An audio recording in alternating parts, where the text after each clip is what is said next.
Uh-oh. We have another Erica Kirk, Turning Point USA apologist caught in a humiliating lie. So how many times do these Turning Point USA, Charlie Kirk, Erica Kirk stands have to be caught in a complete and total lie, a total fabrication of the truth? How many times does it have to happen before somebody's like, why are all of you lying? Because we have another Erica Kirk ally coming forward and being called the fuck out by trauma experts, by eyewitnesses, by CPR experts, SUV analysis, over lying about what happened to Charlie in the immediate aftermath of the. So yes, an eyewitness just got caught in a massive lie. They're being exposed, and trauma experts are breaking their silence once again on this Charlie Kirk case. We thought we'd be further along by now. We thought we'd maybe be able to like wrap this one up and move on, but these people keep coming forward and making an already weird situation so much fucking weirder. And if you've been anywhere online in the last 48 hours, your feed is absolutely exploding.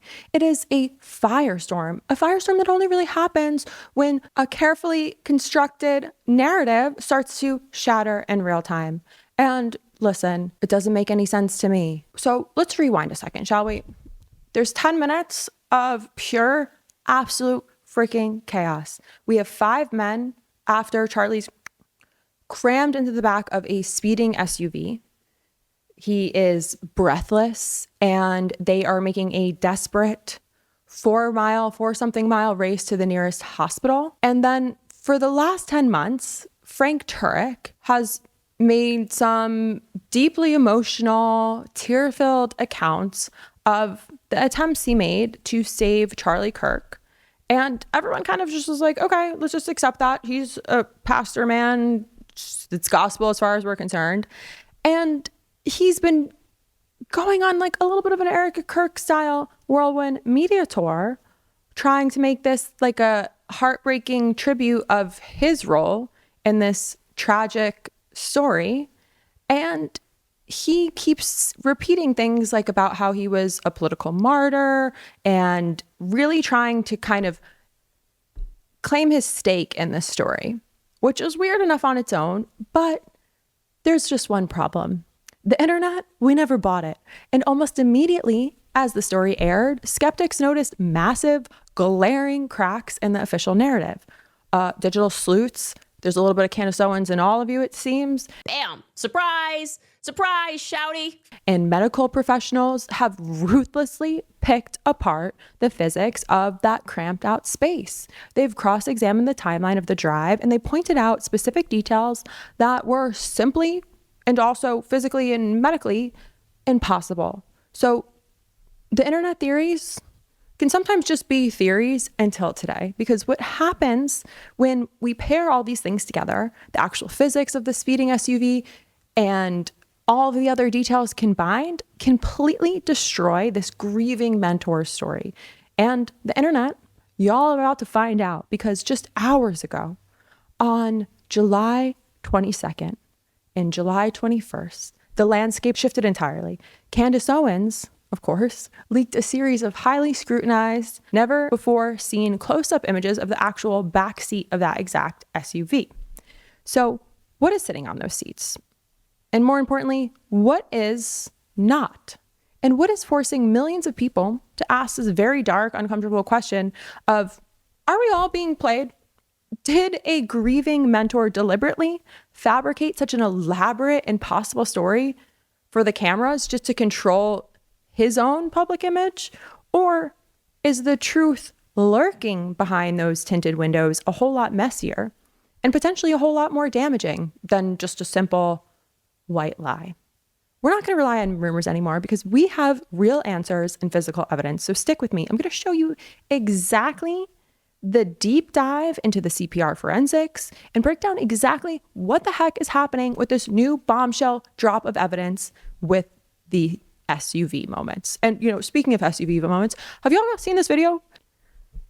It's KK on Twitter wrote, "Why have I not seen this full video before? She really laid out the window for that long." She said, "I just can't with her. The performance looks like something my 3-year-old niece would do. The dramatics." I mean, you got to give it to her. That is crazy. If that's not AI, that is a crazy length of time to be doing that. And real quick, if you're new here, I'm Lauren Paritra. Willa Paritra and we do this every single day out of pure principle and an absolute refusal to let you guys fall victim to Stephen Miller. Stephen Miller, unfortunately, he's on the loose. He was last seen drinking a warm Colorado Kool-Aid that was left behind in a church parking lot by Cash Patel or Pete Kegsbreath. They said that they were going to come back for the warm beer, but they didn't. And Stephen Miller drank it all up. That's why his belly's a little bit bloated. And now he's on the loose. We don't know where he is. He could be scurrying on your ceiling. He could be in the crawl space. If you hear a little click, click, click, click, click in the night, it might be him. So I need you guys to be safe. The best way to stay safe is to piss him off. His wife, Katie Miller, can't even clear 60,000 subs on YouTube right now. All the money, all the kidnapped abuelas in the world, and she still can't clear it. So I need you to hit subscribe here because every action you take, every follow, every sub, every comment, 6 words or more, every hype, every 5-star rating, wherever you listen to your podcast that you give this, it really keeps Stephen Miller at bay and it creates a protective barrier between you and wherever he might be multiplying and molting and coming for you. So stay safe, okay? Let's start with the spatial reality of this SUV that everyone's talking about because the geometry of this car, the physics and positioning, you might think you know how this ends, but wait until you see the truth. Because there's some medical truth coming out right now that silenced all these SUV skeptics once and for all. Let's talk about how Frank Turk contorted his body to crawl over the back seat through that small opening to perform emergency CPR on Charlie Kirk in front of Brian Harple's face that Brian Harple doesn't remember. And then as they careened back into the hospital parking lot, Frank turned around and climbed through that small opening above the seat back into the back of the SUV. Let's get into it. First, we see Frank Turk in the white hat here running around the back of the SUV, trying to get in the SUV, can't get in the side, opens up the back hatch here, and he gets in, and you'll see he puts his back up against the side of the SUV right there. His back is against the side as he closes the door. This will be an important detail as you listen to Frank Turk say what he did when he got into the SUV. And they got him on the right side of the car. They opened the back door and kind of drug him in, and I couldn't get in either door, so I popped the gate open and got in the back and climbed over the seat. I don't know, friends. Does it look like he could have climbed over that seat to you in this position as they're speeding off? Looks like he got in there with his back up against the side, tucked his legs in, and then closed the hatch. Wouldn't have left him any room to reposition himself, in my opinion. I don't know how Brian stayed in the car because we're just yanking and banking trying to get to this hospital. It's like a little over 4 miles away.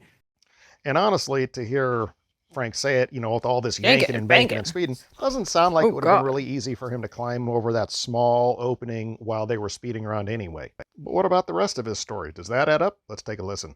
But we had to start CPR anyway, so we did. I just started pounding on him, trying to get him to respond. Couldn't do it. And I'm over the top. I tried to get his heart started, and I blew air into his mouth. The last 20 or 30 seconds.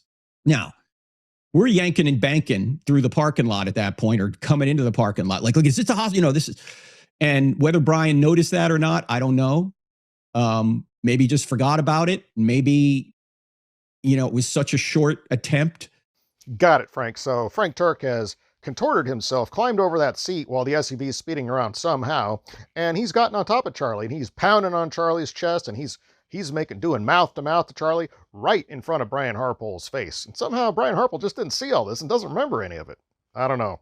Kind of smells fishy, Frank. But let's listen to what happened when they got to the hospital. So they head north, the first one, and they pull in right over here where it says ambulance. Then they go around over here to the front where it says surgery.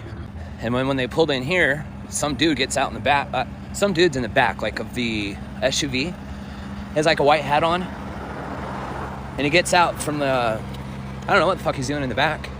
No, not like in the back seat. He's in the back. Like the hatch of the SUV opens up. Dude gets out. Driver gets out. He's bald-headed dude. So this witness describes the layout that we know from the inside of the SUV. Justin Davis, the bald guy, was driving, and Frank Turk, the guy with the white hat, was in the back hatch, not the back seat, but came out the back hatch. Now remember, Frank was doing this CPR as they were entering the parking lot to the hospital. So he was not in the back hatch as they entered the hospital parking lot. So this is a clip that comes to us from Senate Sam Parker, based Sam Parker, who's been sending me a ton of material. So shout out to Sam. So in this, Frank, we see a brief compilation of Frank saying the same thing, and it gives me a different type of graphic in my mind when I hear yanking and banking or whatever it was. He says it twice, so a little rehearsed. And what stands out here is he's asking us to believe that he was able to climb through a small opening over the back of the SUV while it was speeding away, and that he performed CPR in front of Brian Harpool's face. Brian doesn't remember that. It's a cramped space with no support under Charlie's torso. And then they just parked it at the hospital, and Frank awkwardly, allegedly contorted himself back through the small opening in the back seat to climb out of the back of the SUV instead of just exiting out the side as they unloaded Charlie.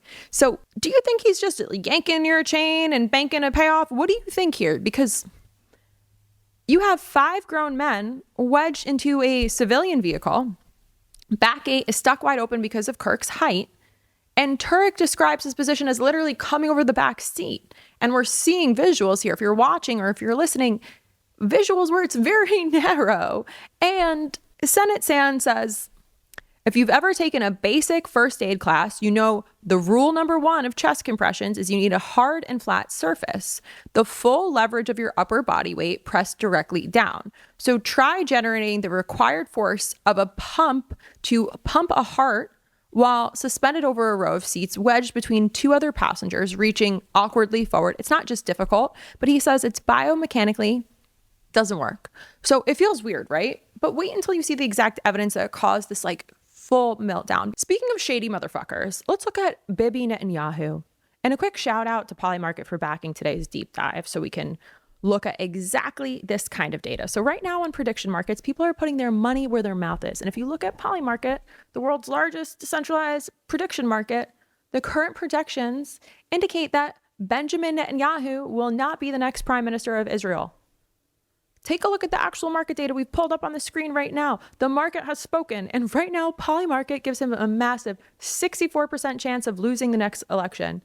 And Twitter is having a field day with these odds. If you look at the threads here, people are reacting hard. The general replies are, it's pretty hard to be a prime minister when you're rotting away in The Hague or in a grave from a terminal illness. So the timeline is flooded with users who are bluntly stating that Netanyahu belongs on trial at The Hague rather than running for another term in office. And to that, we say retweet. So if you're a news junkie and you're trying to think about how this global political fallout is going to end, you can actually look at how the trade markets are trading right now on Polymarket. We're going to link it below. So let's get back to this SUV breakdown, because you might still believe the hospital story, but I don't think you're going to after this, because this 4-mile rodeo, let's play devil's advocate here. Okay. So say somehow he managed the leverage, or at least tried. Let's say you have to factor in the motion too. They aren't parked. They're speeding 4 miles to the closest emergency room. So explain this. Was CPR being conducted during this time? No, because right now I got to stop that bleeding. That was Frank Turek.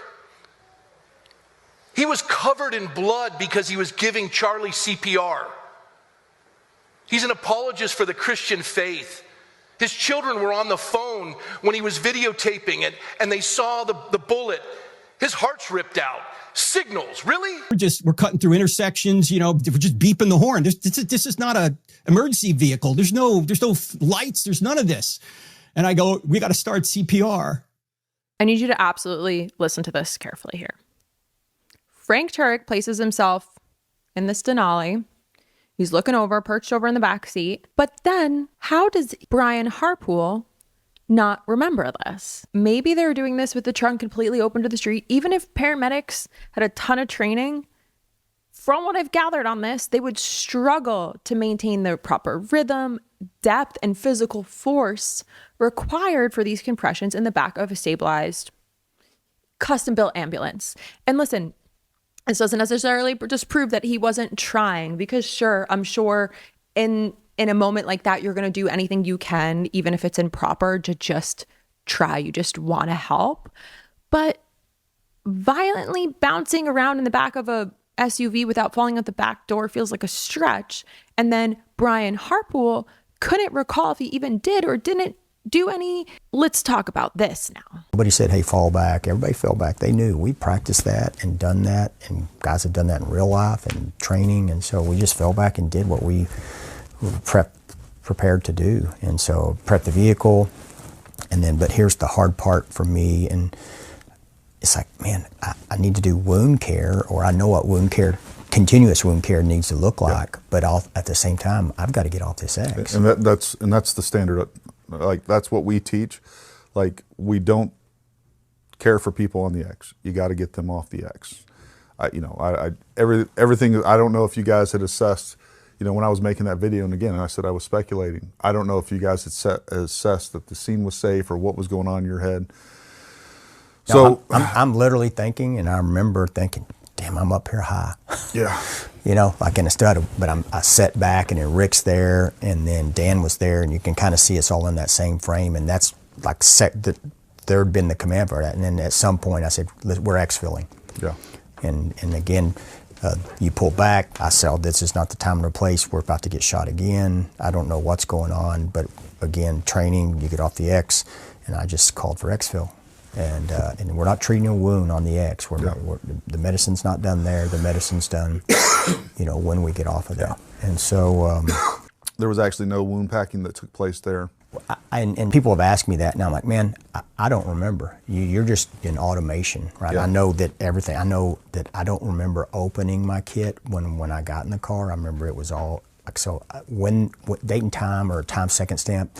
I remember when I put that first batch on. I know from personal inventory that I started with 4x4s because they're the easiest to get in, right? And that's why they're there. So I started with 4x4s. Are we still behind the table? No, in the car. Okay. In the car. Okay. Yeah. So no wound packing, as far as you remember, took place behind the table. And again, I don't remember. Yeah. Brian Harpool, again, couldn't even recall if he did or didn't do any wound care or wound packing on Charlie after he was hit, which, according to these alleged accounts, he didn't do, which was confirmed by Gary Melton and Brian himself. So he admitted, you don't treat the patient while on the X. Like, it simply didn't happen. So that brings us to the most damning piece of this puzzle, the actual injury. So Turk presents himself and admits the rifle was catastrophic. He explicitly states that Kirk was instantly, his eyes were fixed, and he was already gone. So in massive trauma situations with catastrophic damage from let's just call it a high velocity rifle, the standard chest compressions don't save the patient. So in many cases, they just pump the remaining blood out of the wound faster. The absolute only immediate priority in that scenario is stopping the bleeding, which Turek simultaneously claims they were frantically trying to do. So if you have a catastrophic trauma where compressions are medically useless, being performed in a speeding, violently lurching car from a very difficult, almost impossible physical angle over a backseat, something isn't adding up. Okay, which brings us to right now. So for 10 months, this entire debate has been based on hearsay. We've had a lot of podcast interviews, competing memories from the people on site. But today we got the final piece of physical evidence, and it was an absolute freaking mess. So look at this. So after I'm on with just a minute with Stephanie, I FaceTime Spencer and Caroline. And so it's maybe the second question. That's when Charlie was shot, the second question. And so I'm just standing maybe 25 feet off his right elbow. He's under the tent. I'm just outside the tent. And that's when the shot rings out. And so I didn't know I said this, but Caroline told me later, the first thing you said was, no, no, no, no. And so I'm looking and I kind of duck because I think, oh, maybe there's more shots coming as I'm heading toward Charlie. And I just put the phone in my back pocket. And but his security team are on him already, so I just run with them to the SUV. And so I tell Megan, I said, I put the phone in my back pocket. I did not hang up. I didn't even think about hanging up. I'm concerned about Charlie at that point. And so they hear the entire ride, to the hospital, everything. They can't see anything because it's in my back pocket. And I say to Megan, I didn't hang up until we got to the hotel. And what I meant to say was hospital. Right. Because the hotel wasn't for like another 8 or 9 hours. I can't remember how long it was, but the hotel was in Salt Lake City that we ultimately went to. We were at that hospital probably from about a little after 12:30 when we got there till like 6 o'clock-ish somewhere. We were there for, 5.5, 6 hours before we left the hotel. I mean, I said it again, left the hospital to go to the hotel, right? Yeah. And I have this condition known as 64. Sometimes I forget things. Sometimes I put the wrong word in. In fact, when I was at AmFest, which was 3 months after the murder, I had a platform speech. And I literally said in the speech, I said, and now people are running down, I'm speaking about Erica, are running down her widow. I said her widow. Mm-hmm. I should have said his widow, right? Mm-hmm. And it wasn't until I got off the platform, my wife said to me, did you know you said her widow? I said, what? I didn't mean to say her widow. I looked at the tape. I said her widow. What an idiot. If you've never misspoken, are you perfect? Especially after a traumatic event. I mean, I do that all the time. I sometimes call my grandkids the wrong names. Oh, yeah. Oh, yeah. All the time. Yeah. Okay. Wow. Okay. So just to ground us in reality for a quick second, Frank Turek joined podcaster Alyssa Childers, whatever, for an interview and explained why his story on FaceTime, the FaceTime call that he had with his son, has changed so many times. These two are prominent evangelical Christian apologists and authors. Candace Owens dropped some close-up images of the actual backseat. And I'm not going to lie, when Will and I saw these the first time, we were like, ugh. Then when we were prepping for this segment and they were recirculating and there was new ones, it literally stopped us in our tracks.